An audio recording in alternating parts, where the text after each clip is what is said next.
سمجھنا بھی ہے سننا بھی ہے. فرماتے ہیں وہ خدا نے ہے مرتبہ تجھ کو دیا، نہ کسی کو ملے نہ کسی کو ملا، کہ کلام مجید نے کھائی شہا تیرے شہر و کلام و بقا کی قسم. اس شعر کی وضاحت بھی سنیں کہ اے ہمارے پیارے پیارے آقا صلی اللہ تعالی علیہ وآلہ وسلم، اللہ پاک نے آپ کو وہ مرتبہ عطا فرمایا ہے جو نہ کسی اور کو نصیب ہوا ہے، نہ قیامت تک کسی کو نصیب ہوگا. آپ کی شان یہ ہے کہ اللہ پاک نے اپنے پاک کلام میں آپ کے مبارک شہر کی، آپ کی مبارک گفتگو کی، آپ کی مبارک زندگی کی قسم ارشاد فرمائی ہے. صلو علی الحبیب صلی اللہ علیہ محمد. پیارے پیارے اسلامی بھائیوں، یہاں یہ مدنی پھول بھی حاصل ہوتا ہے کہ جس شہر میں رسول اللہ صلی اللہ تعالی علیہ وآلہ وسلم کچھ عرصہ قیام فرمائیں اور اس شہر کا مقام یہ ہو جاتا ہے کہ اللہ پاک اس کی قسمیں ارشاد فرماتا ہے.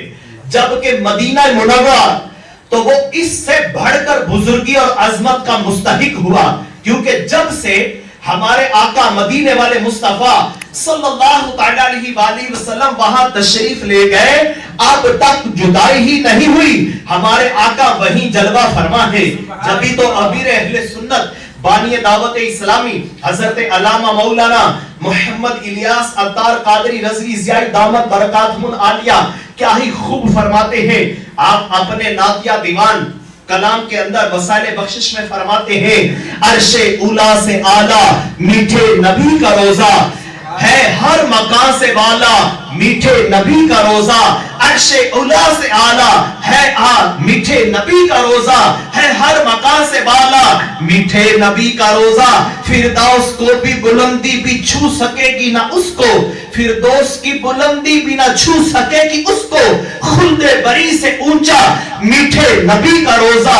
کعبے کی عظمتوں کا منکر نہیں ہوں لیکن، کعبے کی عظمتوں کا منکر نہیں ہوں لیکن، کعبے کا بھی ہے کعبہ. اب آپ بھی تو ساتھ پڑھے گا، آپ جو سمجھدار ہے اس کو ضرور کہہ دینا چاہیے. کعبے کی عظمتوں کا منکر نہیں ہوں لیکن کعبے کا بھی ہے کعبہ، کعبے کا بھی ہے کعبہ. مکے سے اس لیے بھی افضل ہوا مدینہ. امیر اہل سنت کیا فرما رہے ہیں؟ مکے سے اس لیے بھی افضل ہوا مدینہ، حصے میں اس کے آیا. جھوم کر عاشق رسول کی زبان سے تو مدینہ مدینہ نکلتا ہے، اور آپ سوچے نہیں مدینہ مدینہ کریں. مکے سے اس لیے بھی ہوا افضل، حصے میں اس کے آیا. باہر والے بھی حصے میں اس کے آیا. آپ آئیں عطار آقا کی بارگاہ میں دعا کیا مانگتے ہیں؟